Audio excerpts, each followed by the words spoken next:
Welcome to No Compromise, where faith and reason fuse in conversation. Que sont beaux les pieds? Hi, Johnny. Hello, my love. So this week we're doing something entirely different as a break from your JDP/Mountain Ball/Lewis essay series. Yes. Yeah. But for starters, this past Monday we featured a recurring guest to the program and a person who you interviewed earlier this summer, Raymond Mulholland. Right. And he read his essay, We Are Our Parents' Children. Right. I think it's a very good essay on the nature of the abortion issue. Mm-hmm. Exactly. And perhaps a welcome diversion from the heaviness of this series. Yeah, that's for sure. So since you took a break from your series for Ray's essay, we thought we'd take a break here on No Compromise. Over the past 2 years, we've been tossing around an idea. We have. Mm-hmm. And after you memorized The Raven, Annabel Lee, The Bells, and those were all poems by Edgar Allan Poe, you and I started talking about the correlations amongst all three, where they kind of flowed together into one another, and we realized we could make one production out of them. Right. And you put it together. Well, we pieced them together. We pieced Well, you them put it together originally, and then together we kind of put our heads Right. in one place and tried to put things in such a way as to maximize the quality of the interrelationship between these three poems. Right. Kind of like a puzzle, right? Mm-hmm. And today we'd like to present our finished puzzle. Yes, today we would like to present to you Mm-hmm. Edgar Allan Poe's The Raven, interspersed with his two poems, The Bells and Annabel Lee. Right. Oh, and also a disclaimer, we are not sound engineers, John and I. So if you listen and it sounds kind of cheap or rough, technologically inadequate. Yeah. Well, I think you did actually quite an amazing job with the sound effects, and I think I did a pretty good job with the editing, and Yeah. together I think we did a pretty good job with the... For 50-year-olds. Yeah, for 50-year-olds. In an advanced world. So, yeah, I'm kind of proud of what we put together here in such a short time. Right. So, a note to our listeners, as you listen to this, remember that there are two names being used here for Poe's love, or the narrator's love. In the poem Annabel Lee, it is, of course, Annabel Lee. And in the poem The Raven, it is Lenore. Both of these women reflect the loss that Poe himself experienced. He married his first cousin, Virginia Clem, when she was 13 and he was 27. And they lived together for about 10 years before she died of tuberculosis. So the story is at some level autobiographical, although not strictly so. Lastly, if you would like us to do this for you, that is certainly a possibility. For your establishment, like if you have a B&B, some sort of venue. Right. I was going to say it's much better visually than it is audio, in audio audiology. Version. Audiologically? Yeah. So if you would like to book us, you can go on to wisewordsforyouroccasion.wordpress.com or email jnjwisewords@gmail.com. Right, and if you have our phone number, I guess you could call us too if you're desperate. So, yeah, there are many ways to get a hold of us, and we'd love to do it for you at a reasonable price. The purpose here is to support the ministry, ultimately. Right. So, yeah, hopefully you enjoy it. And we'll see you next week. Thank you for all your work on this week, my love. I adore you. Thank you too, Johnny, and I love you. But I just want to give a warning. If you're feeling sad right now, you probably should turn this off because these three poems are not going to make you feel any better. So if you're going through a bout of depression, don't listen to this. Yes, Edgar Allan Poe is not the most uplifting of characters. Right. But if you're feeling melancholy and you want to continue that feeling, you're in the right place. Right. So, and we'd love to hear your feedback. as well, comment or contact us. And then next week, we plan to return to The Everlasting Man by G.K. Chesterton to discuss the introduction to his book. Right, I'm looking forward to that. Okay, so without further babbling, we present our compilation of The Raven, Annabel Lee, and the Bells, all by Edgar Allan Poe. Once, upon a midnight dreary, while I pondered, weak and weary, over many a quaint and curious volume of forgotten lore, while I nodded, nearly napping,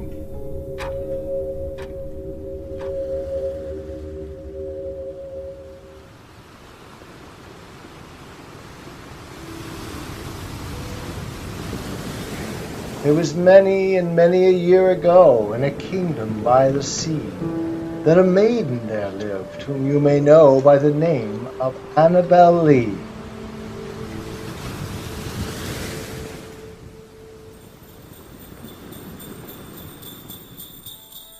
Hear the sledges with the bells? Silver bells! What a world of merriment their melody foretells! How they tinkle, tinkle, tinkle in the icy air of night, while the stars that oversprinkle all the heavens seem to twinkle with a crystalline delight, keeping time, time, time, in a sort of runic rhyme, to the tintinnabulation that so musically wells from the bells, bells, bells, bells, bells, bells, bells, from the jingling and the tinkling of the bells.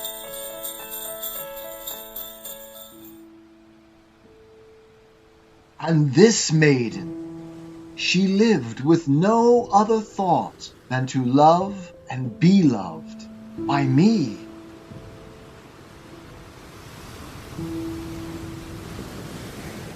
I was a child, and she was a child in this kingdom by the sea, but we loved with a love that was more than love, I and my Annabel Lee, with a love that the winged seraphs of heaven coveted, her and me.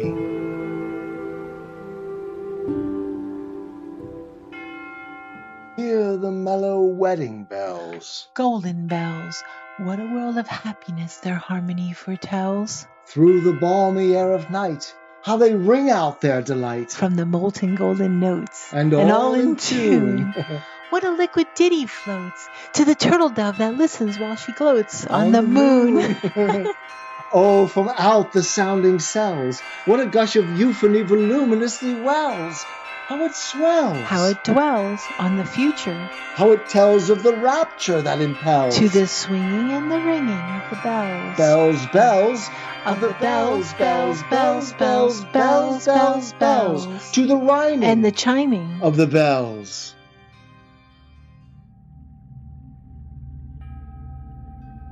But we loved with a love that was more than love, I and my Annabel Lee, with a love that the winged seraphs of heaven coveted, her and me.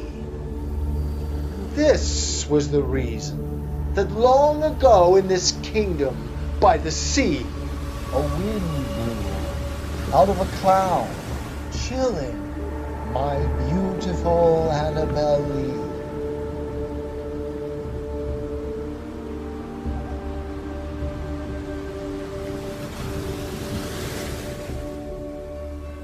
Hear the loud alarum bells, brazen bells. What tale of terror now their turbulency tells? In the startled ear of night, how they scream out their affright. Too much horrified to speak, they can only shriek, shriek out of tune, in a clamorous appealing to the mercy of the fire, in a mad expostulation with the deaf and frantic fire, leaping higher, higher, higher with a desperate desire and a resolute endeavor now to sit or never by the side of the pale-faced moon. Oh, the bells, bells, bells, what a tale their terror tells of despair. How they clang and clash and roar! What a horror they outpour on the bosom of the palpitating air! Yet the ear, it fully knows, by the twanging and the clanging, how the danger ebbs and flows. Yet the ear distinctly tells, in the jangling and the wrangling, how the danger sinks and swells by the sinking or the swelling in the anger of the bells, of the bells, of the bells, bells, bells, bells, bells, bells, bells, in the clamor and the clangor of the bells.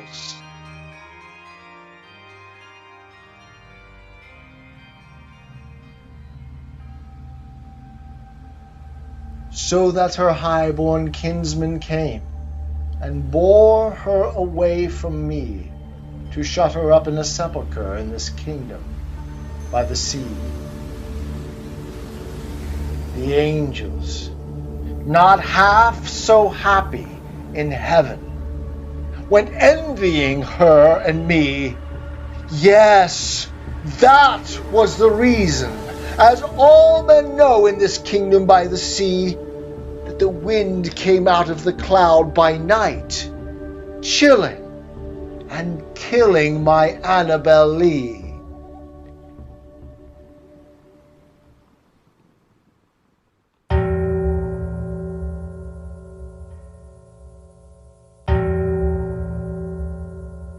Hear the tolling of the bells. Iron bells. What a world of solemn thought their monody compels in the silence of the night. How we shiver with affright at the melancholy menace of their tone. For every sound that floats From the rust within their throats is a groan. and the people, The people, they that dwell up in the steeple, all alone, and who tolling, tolling, tolling, in that muffled monotone, feel a glory in so rolling. on the human heart a stone. They are neither man nor woman, They're neither brute nor human. They are ghouls, and their king it is who tolls. And he rolls, rolls, rolls, a paean from the bells. and his merry bosom swells with the paean of the bells. And he dances, and he yells, Keeping time, time, time in a sort of runic rhyme to the paean of the bells. of the bells, Keeping time, time, time in a sort of runic rhyme to the throbbing of the bells, bells, bells, to the sobbing of the bells. keeping time, Time, time, as he knells, knells, knells, in a happy runic rhyme to the rolling of the bells. of the bells, bells, bells, To the tolling of the bells, of the bells, bells, bells. bells, bells, bells, to the moaning and the groaning of the bells.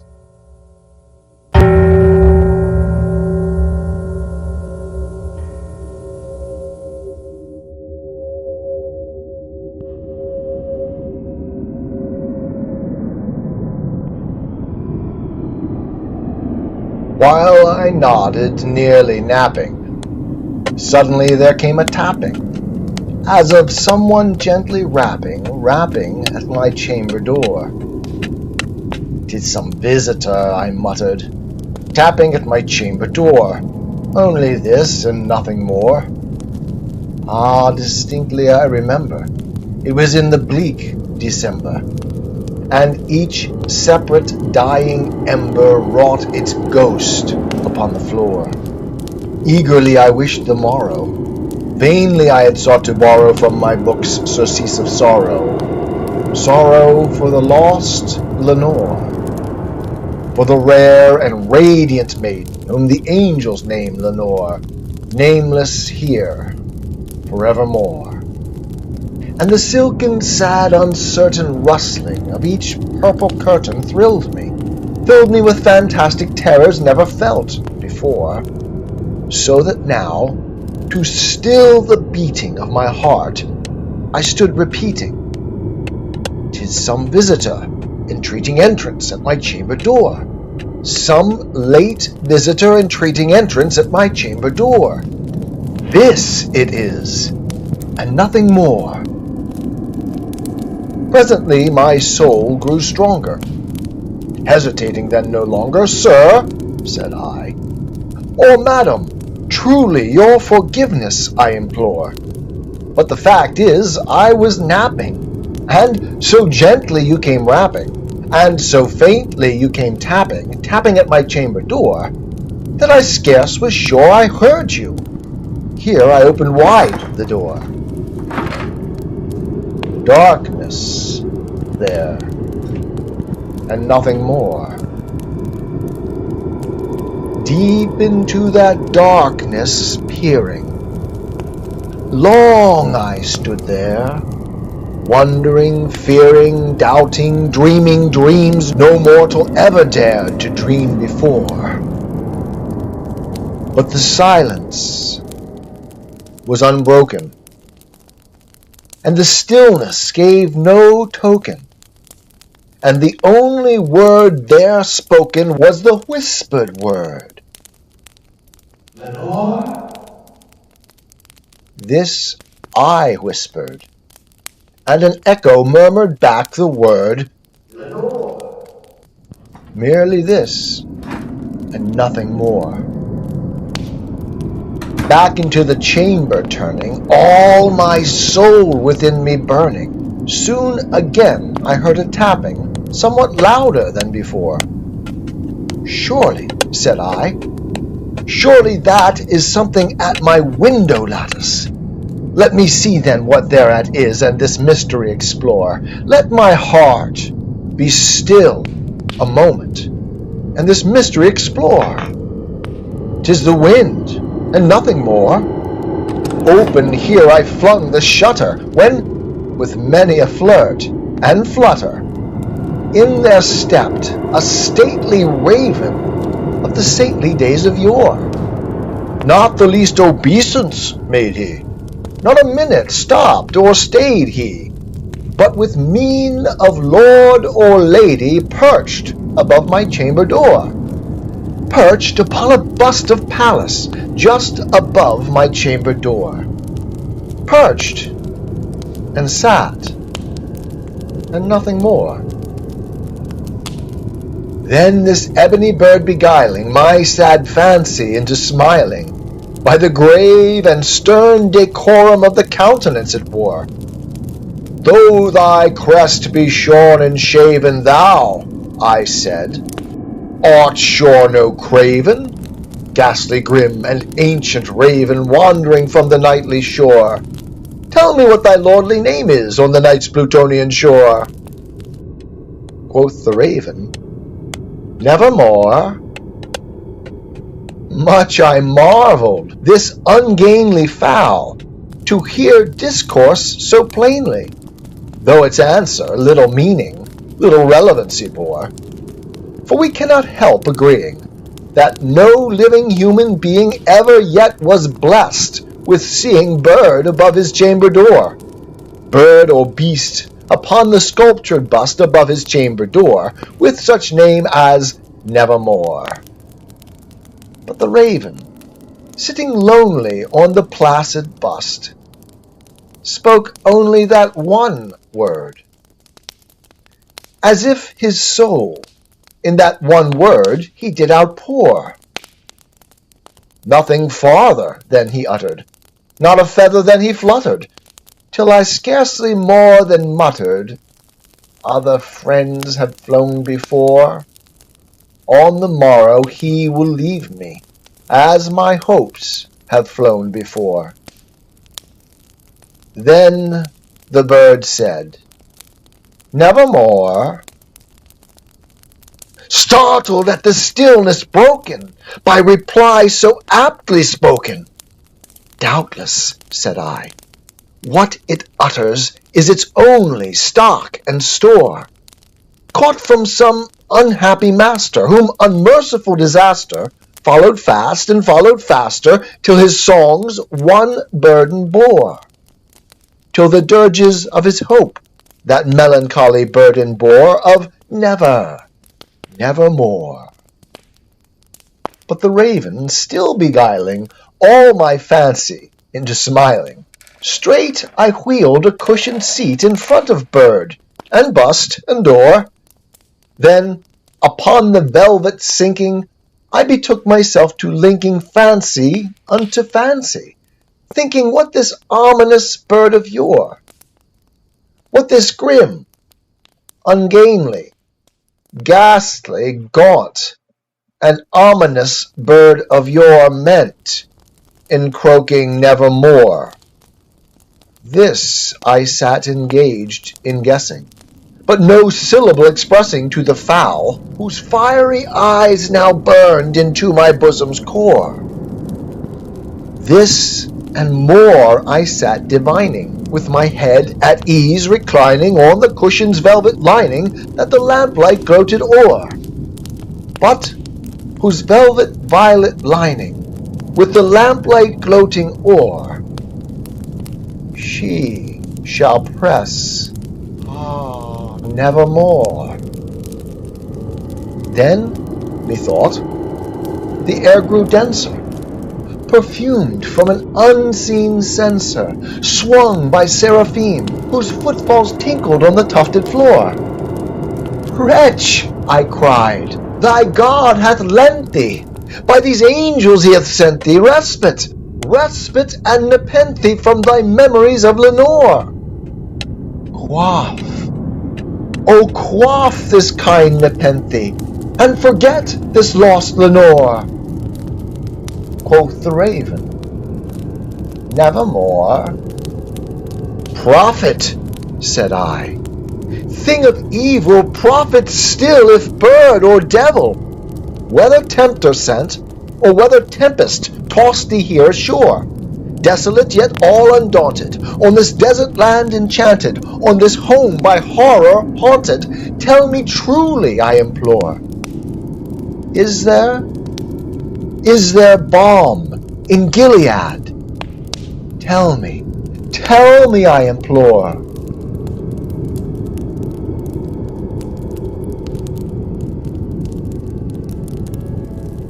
But our love, it was stronger by far than the love of those who were older than we, of many far wiser than we, and neither the angels in heaven above, nor the demons down under the sea, can ever dissever my soul from the soul of the beautiful Annabel Lee. For the moon never beams without bringing me dreams of the beautiful Annabel Lee. And the stars never rise, but I feel the bright eyes of the beautiful Annabel Lee. And so all the night tide, I lie down by the side of my darling, my life and my bride, in her sepulchre there by the sea, in her tomb by the sounding sea.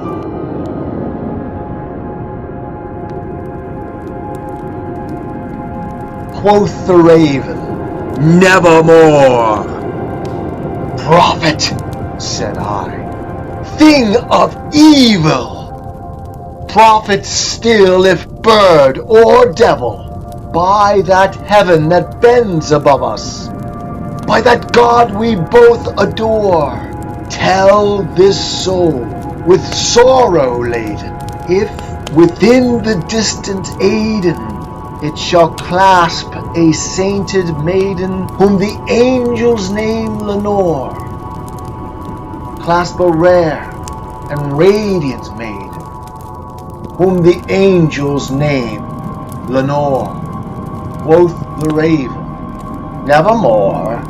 Be Be that word our sign of parting, bird or fiend? I shrieked, upstarting. Get thee back into the tempest and the night's Plutonian shore.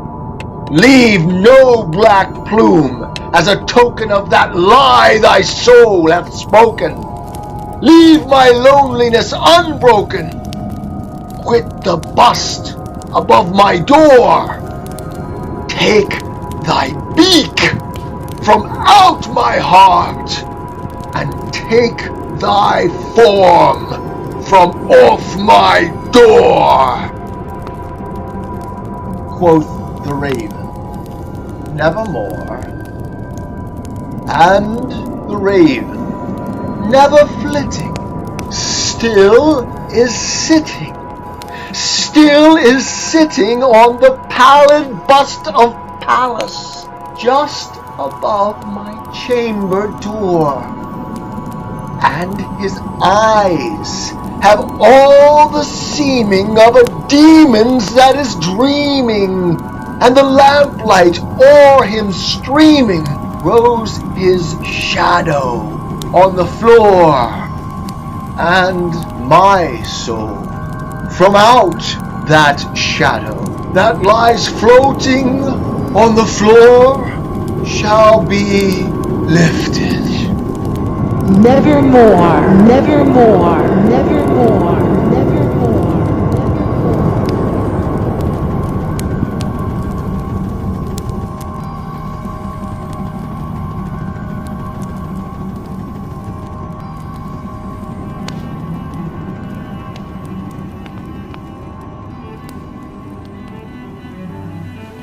I am a Christian, with the searching and skeptical mind of an atheist. I don't want to believe anything that isn't true. I know both sides of the looking glass, and I know them with open eyes. I choose Christ's side. I invite you to join me from wherever you stand before the looking glass. That's this week's episode. Thanks for listening, and remember, you can have your religious cake and eat it too. You can have reason, respect for science, a 21st century worldview, and be a Christian.